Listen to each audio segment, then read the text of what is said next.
You're listening to Glove Up or Shut Up on the Angry Marks Podcast Network.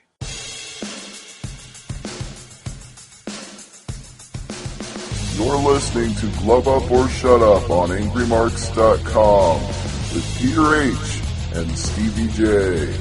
Find them on Twitter at HardcoreCDN and at AngryMarks.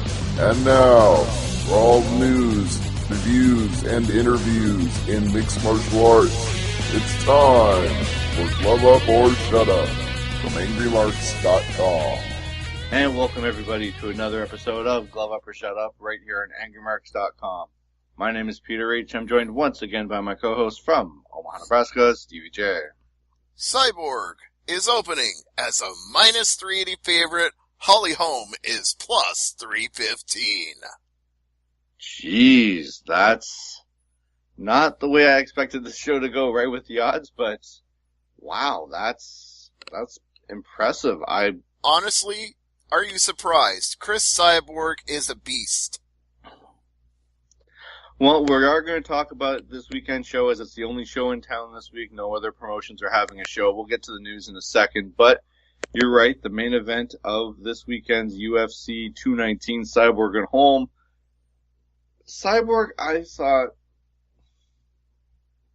I thought she'd be a favorite, maybe 200, 250.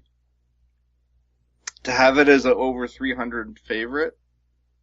Honestly, you may have thought it should be lower than that. I think it should be higher. I feel like we're playing Espionage right now, if you know that game. I've heard of it. Yes, it's the game where you predict the percentage of people that will give a certain answer.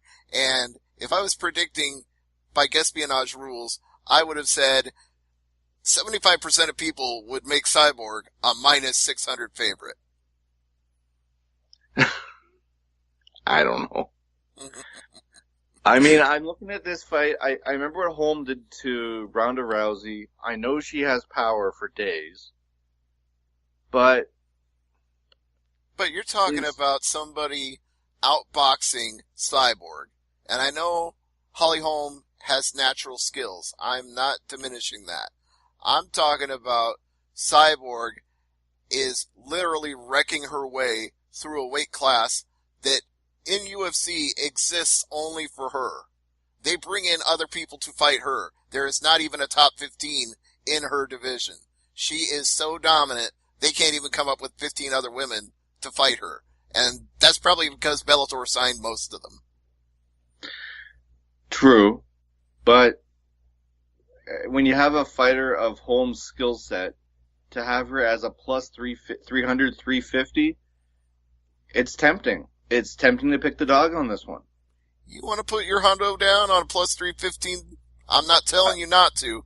I'm just saying, I've been there. I've seen this woman.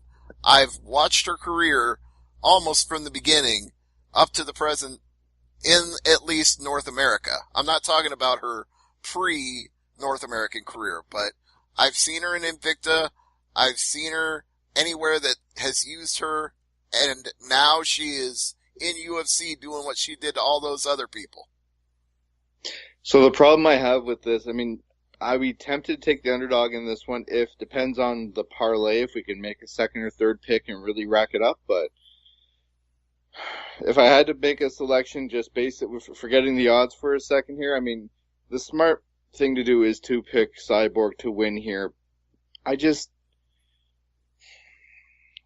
want to see this fight go to the third round. I don't want this fight to be a 10-second whitewash. I want this to be actually to go through the paces. And a longer fight doesn't benefit Cyborg. I'm not displeased with it either way, because I'm going to plunk down the money for it, because the weather sucks. I don't want to go out this weekend. I want to sit here at home, watch a bowl game, and then watch a fight. So if I put down my $49.95 for this pay-per-view, and it just so happens that Cyborg smokes her in 10 seconds, then I can say, I've seen history twice, because I was there when Ronda Rousey did it in the title defense, and I watched it live when Cyborg did the same thing. I'm good. It works for me, because they've got enough stuff on the rest of this card that even if the main event's only 10 seconds, I can say I saw some history. And if it goes 3 rounds or more, I can also say I saw Cyborg have the longest fight of her career, because most people cannot last 1 round with her, let alone 3. Well, I mean, let's say Cyborg wins this fight. Let's just say that happens.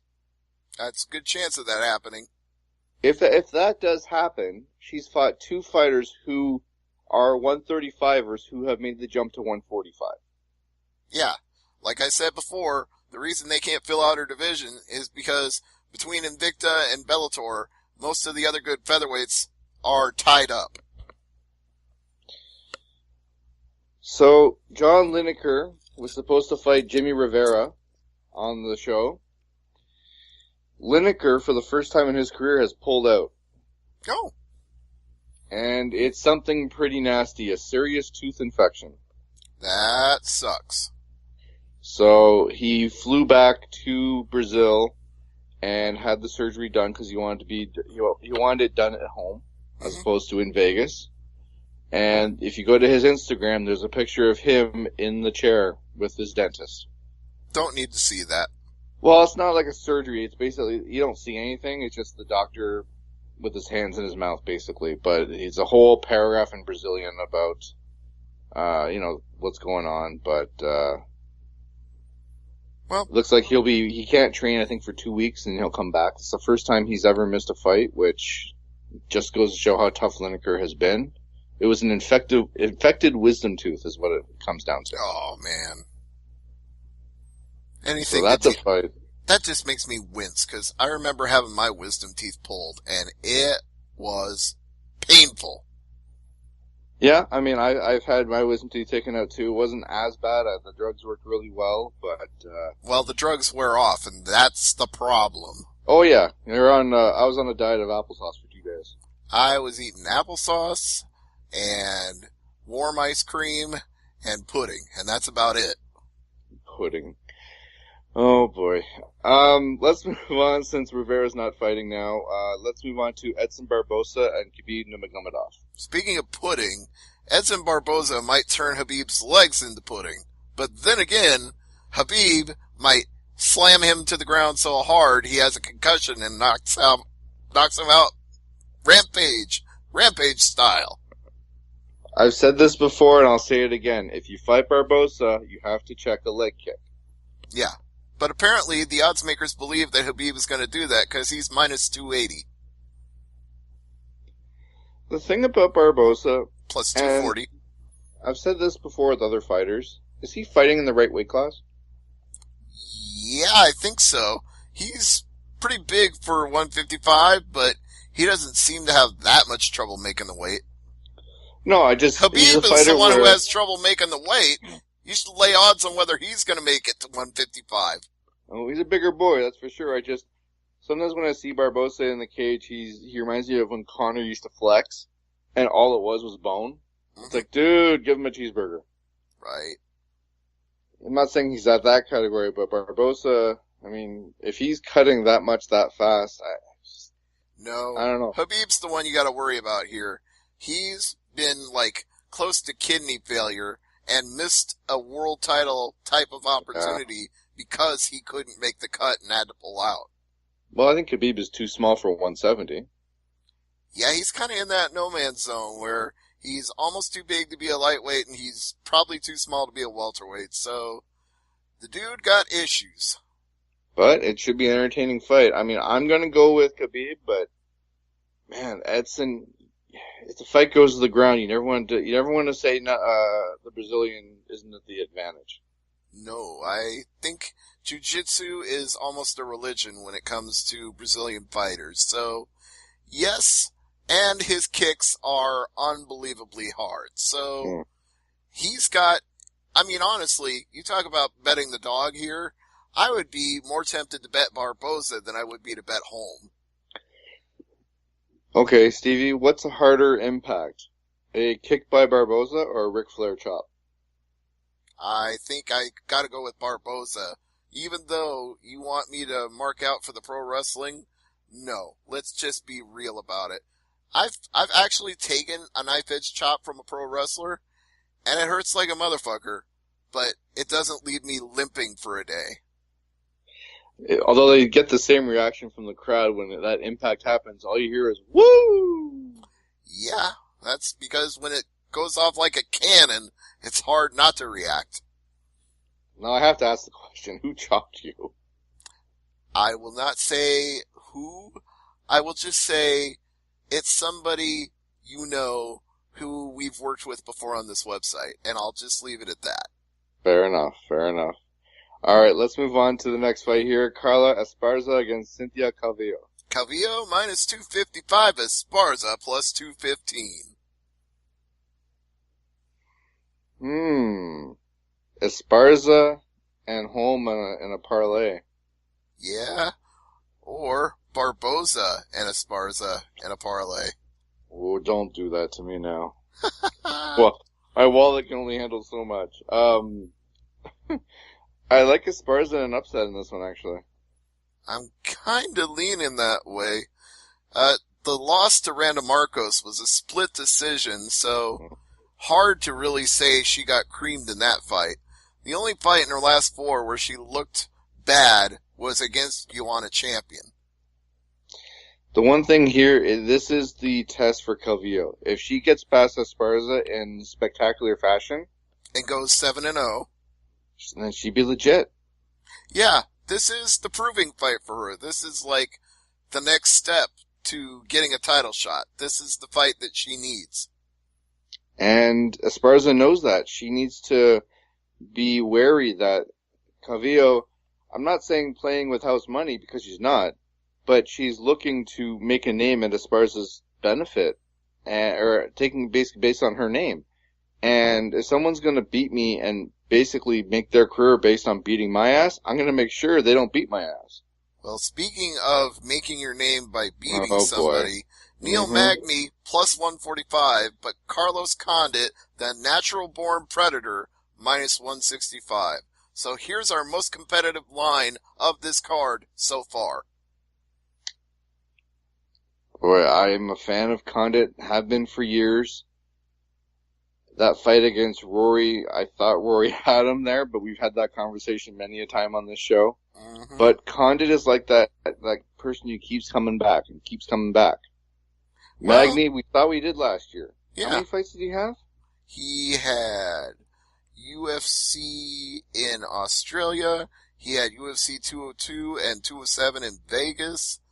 And then UFC 215 in 2017. So we only had one fight in all of 2017, a loss to Rafael Dos Anjos.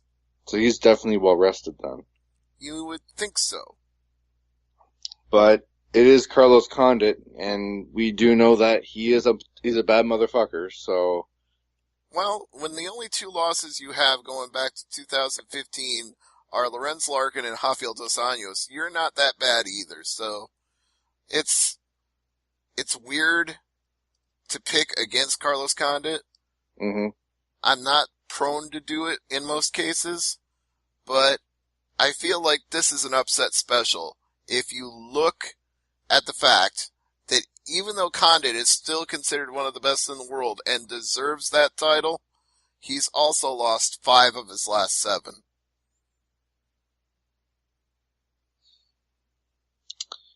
You lose 5 out of your last 7. You're still on the main card. Take the name out of the equation for a second. There's a fighter who's lost 5 of the last 7, still fighting on the main card. Is that a gatekeeper? I cannot call the natural-born predator a gatekeeper. I cannot. I refuse to do that. This is a guy who went 5 rounds with GSP. I can't do that. Well, I'm going to go with Condit here, but a Magny win wouldn't surprise me, but I will go with Condit. I almost never pick against Condit in any situation, but this time I'm going to do it. I like Magny in the upset. Alright, well, let's talk about the prelims, and there's some interesting names here. Yeah, let's start with Michelle Oleshchuk and Khalil Roundtree. Roundtree minus 280. Oleksichuk is plus 240. Really? Yeah. Why? Why does that surprise you? I thought it'd Roundtree be is closer. good. Roundtree is damn good. Yeah, I thought it'd be closer, though. Why? Did you see what he did to Daniel Jolly? Did you see what he did to Paul Craig? Yes. Thanks to the benefit of Fight Pass, I can say yes. Roundtree is legit. No, I know. Mikhail is not going to take this lightly. I think Mikhail will really take the fight to him. And I'm not saying Roundtree's going to lose, but I'm saying those odds are a little high for my taste. I think 150, 175, not 200, not 250. You don't like any of the long lines in this one, so I'll give you one. I'll give you one that's closer. Dan Hooker is plus 160. Mark DeKessie is minus 185. Oh, DeKessie's legit. I have no problem with that one at all. Okay. DeKessie I'm scared of because Hooker is hit or miss. Mm-hmm. And DeKessie, I like DeKessie so much, I'm going to say the fight won't go to the second round. And actually, because of that fight that got scrapped, this one got moved up to the main card. Yeah, I believe it. Mm-hmm. It's a great fight. Yeah, and the only fight DeKessie lost in his whole career was a split decision on Tough Redemption. Yeah, that's true. I'm looking forward to Rick Glenn and Miles Jury. Yeah, absolutely. That is a sleeper fight. That one actually could and maybe should have been moved up to the main card. Fury Jury, minus 235. Rick Glenn, plus 195. And here's another one of those bet the dog specials as far as I'm concerned, because Rick Glenn is not getting the respect he deserves, but he's won 5 of his last 6 with only a loss to Evan Dunham, who is one of the top fighters in his weight class. Miles Jury, I think the reason this fight is still on the prelims is because, as you say before, sometimes you need a named fighter to basically have those butts in the seats for the prelims. Mm-hmm. I think that's why. Now, that being said, Rick Glenn with a major win here over Miles Jury, if he knocks out Jury or makes him tap, whatever, as long as it doesn't go to the judges, mm-hmm. and Glenn wins, I think his next fight will be on the main card. Well, Glenn definitely has knockout power. 11 of his 20 wins are by knockout. Let's move on to Louis Smolka and Matthews Nicolau. Louis Smolka is plus 230. Mateus Nicolau is minus 270. Now, if I'm reading my notes here, Smolka is 5 inches taller. Yes. And he's the underdog. Well, that's because Nicolau is 12-1-1. He has won 5 fights in a row, and 2 of them were knockouts, and 1 is a submission you almost never see. He finished a fighter with a Japanese necktie. Yes. I remember that one. That was a good one. Mm-hmm. Well, we got Marvin Vettori and Omari Akhmedov to go. Yeah. That's minus 230 for Vettori, plus 190 for Akhmedov. Tempting to bet the dog here. Very. I would go with Akhmedov, though. The one fight I'm curious about is De La Rosa and Elliott. Well, that's a make good for Tim Elliott because he was supposed to get a fight earlier, and his opponent didn't even get on the scale. But Tim freaking Elliott is on a Fight Pass prelim. Yeah, I know. He deserves more than that. But at least he's getting a fight, which before he didn't even get at all because his opponent didn't show. Yeah, he should have got the money for that for sure. Yeah, and he's a heavy favorite here, minus 225 to plus 185. So they probably figure this is house money for him. He can just go in there, clean this guy's clock, and cash a check. Well, I mean, we're all looking forward to this one, and as we said, there's no competition, which is good. Yep. But we should move on to the news, and I'm not sure if you saw this photo, Stevie, but guess who GSP was hanging around with a couple days ago? Hulk Hogan. Is that not crazy? It's a little crazy.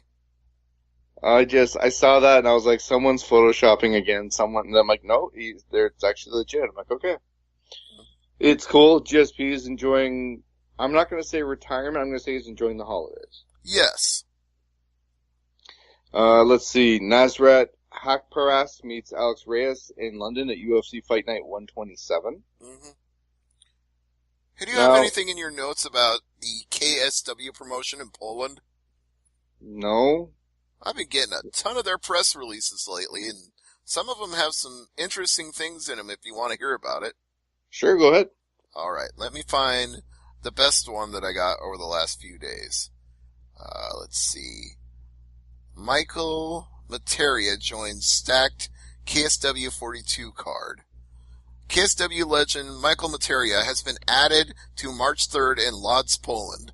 The former champion returned after a long layoff at KSW 40 in Dublin and finished UFC veteran Paulo Thiago in the second round for his third straight victory, which includes a TKO win over Husamar Palhares. That sounds like a guy I'd want to watch fight. Yeah?